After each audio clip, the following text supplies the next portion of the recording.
આણંદ જિલ્લાના તમામ તાલુકા, શહેર અને ગામડાઓમાં દશામાના વ્રતની તૈયારીઓ શરૂ. બહેનો દ્વારા ખૂબ જ શ્રદ્ધાપૂર્વક અને પવિત્ર વાતાવરણમાં દશામાનું વ્રત 10 દિવસ ઉપવાસ કરી કરવામાં આવે છે.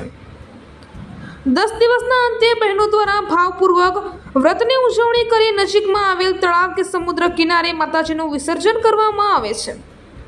દશામાનું વ્રત ખૂબ જ ભક્તિપૂર્વક અને પવિત્ર રીતે બહેનો ઉમંગ અને ઉત્સાહ સાથે વ્રત કરે છે અને કહેવાય છે કે કળિયુગમાં પણ માતાજી દરેકની મનોકામના પૂર્ણ કરે છે.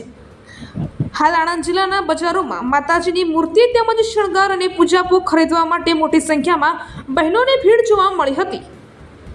બ્યુરો રિપોર્ટ, તંત્રી વિપુલ સોલંકી, પેટલાદ.